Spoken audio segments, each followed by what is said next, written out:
जैसे जल की तरंगों की रगड़ से बिजली पैदा हो जाती है, देखो प्रकाश और कैसी जीवनी शक्ति दे रही, ऐसे मंत्र की रगड़ से आध्यात्मिक शक्ति पैदा होती। अब रगड़ ना करो और बोलो गुरु ने मंत्र दे दिया था, अभी कोई हमारे अंदर चमत्कार ऐसे पानी में ऐसे करंट आ जाएगा क्या?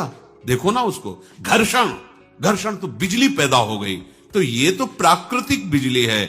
नाम और मंत्र का अपनी जिह्वा पे घर्षण करो, देखो आध्यात्मिक ऊर्जा पैदा हो जाएगी आपके अंदर, आध्यात्मिक शक्ति, एक से एक दिव्यता आपके अंदर आ जाएगी।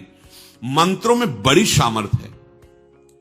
जब सर्पेष्ठी यज्ञ जन्मेजय जी ने की तो बड़े बड़े फणधारी स्वाहा, तो जिस सर्प का नाम लेते सीधे अग्नि में आके स्वाहा।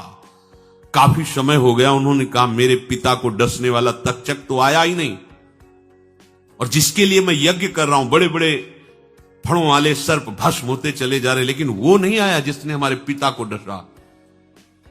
त्रिकालदर्शी महात्मा यज्ञ कराए, उन्होंने कहा इस समय जन्मेजय तुम्हारे पिता का अपराधी देवराज इंद्र के सिंहासन के पावे में लिपटा हुआ है। देवराज ने शरण दे रखी है उसको। कहा तो कोई उपाय नहीं है कि वो अब लाया जा सके? बोले है, पर मैं देवराज इंद्र के सहित सिंहासन सहित, आप आदेश करो।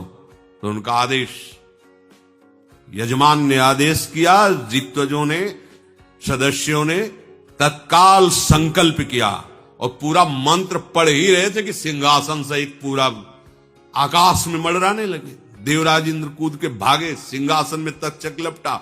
उसी समय भगवत प्रेरित होकर आस्तिक मुनि आए, उनका तिष्ठ ऐसे थोड़ी शब्दों में अब प्रपंच बकते हो, बोलो तुम्हारी वाणी सत्य हो जाए, कैसे सत्य हो जाएगी? मिथ्या भाषण करते हो, जो मनाया वाणी में डाल रहे हो, रसेंद्री में जो मनाया खा लिया, जैसे मनाया वैसे बोल, ऐसे तुम्हारी वाणी। मौन रहो, भगवत नाम जप करो, सत्य बोलो, जो बोलोगे वही हो जाएगा। देखो तो करके मन मानिया तिष्ठ, उधर मंत्र पढ़ा जा रहा है, उनका तिष्ठ वहीं रुक गया।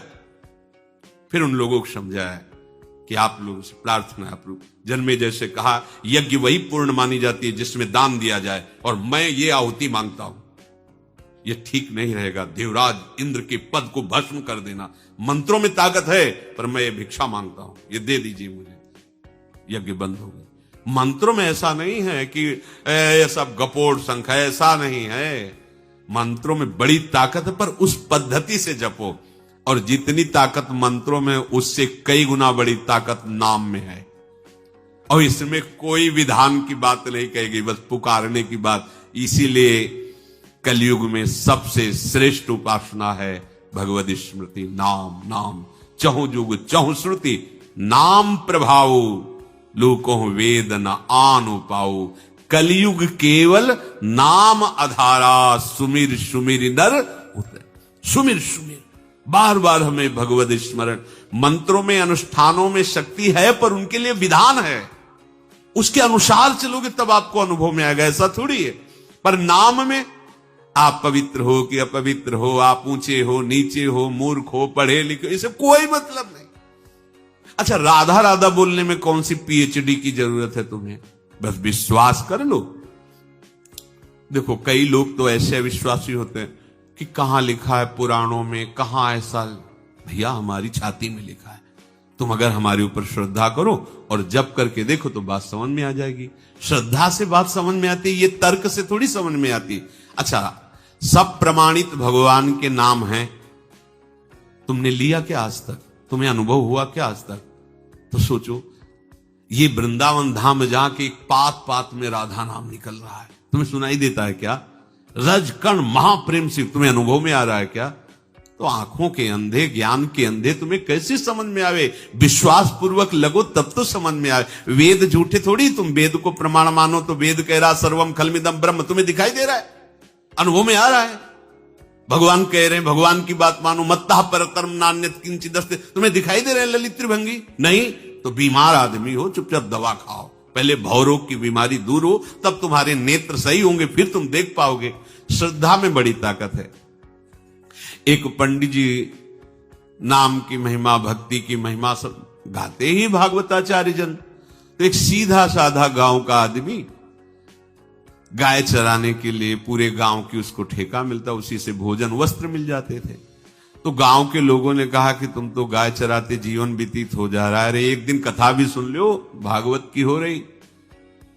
तो कहा चलो चलते चलते सुन लेंगे। तो सुना कि जो आदमी गुरु दीक्षा नहीं लेता उसका जन्म बेकार है, धिक्कार है। चला गया, विचार किया कि यही है शब्द पकड़ना कि यार हमारा जीवन तो बेकार हो गया, तो किसको गुरु बनाए? हम तो और कोई जानते नहीं, पंडित जी को, भागवताचार्य को गुरु बना लेते हैं। तो शाम के आए, प्रणाम किया और कहा महाराज हम आपको गुरु बनाते हैं और आप हमें दीक्षा दे दो, क्योंकि आपकी कथा सुनी थी, उसमें आपने कहा था कि गुरु के बिना जीवन बेकार है और धिक्कार है। देखा कि फटा पुराना कुर्ता पहने, थोड़ा दीक्षा लायक भी तो होना चाहिए। और नहीं नहीं ठीक है जाओ। दूसरे दिन महाराज हमें तो दीक्षा चाहिए, हमने तो आपको गुरु मान लिया। तो उन्होंने कहा देखो जिस दिन कथा समाप्त होगी उस दिन तुम्हें दे देंगे। फुसला दिया, रोज खड़ा रहे। सीधा आदमी, पता लगी कि कल कथा संपन्न होगी। अब वो गए तो पंडित जी ने कहा देखो अभी सब भगत लोग आ रहे हैं, कथा संपन्न हुई, भेंट चढ़ रही, बाद में हम तुम्हें दे देंगे।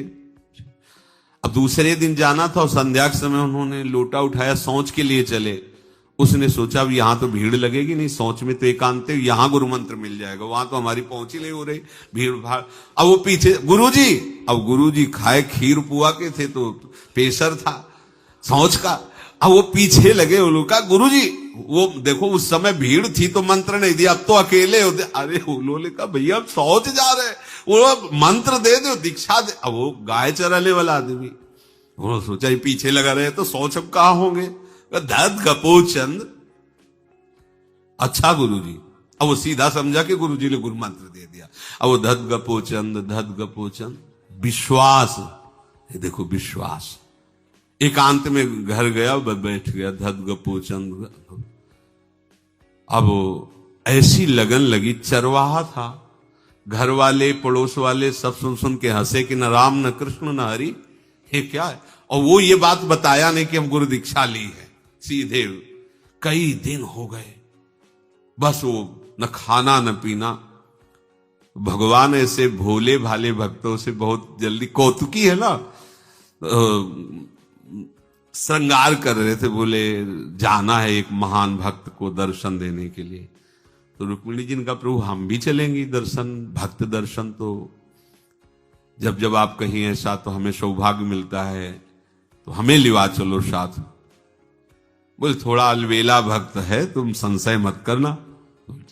गए, भगवान ने कहा कि हम तो उसके सामने तब प्रकट होंगे, पहले तुम दर्शन कर आओ।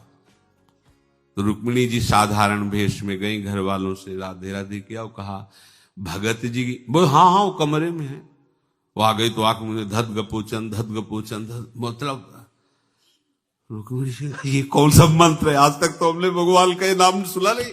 और भगवान कहते मेरा महान भक्त है ये, मतलब न वेदों में सुना है, न पुराणों में सुना है, न ऋषि मुनियों से सुना है, न सागोपाल शास्त्र नाम में है, न विष्णु शास्त्र नाम में, मतलब ये है क्या। तो नजदीक गई, कहा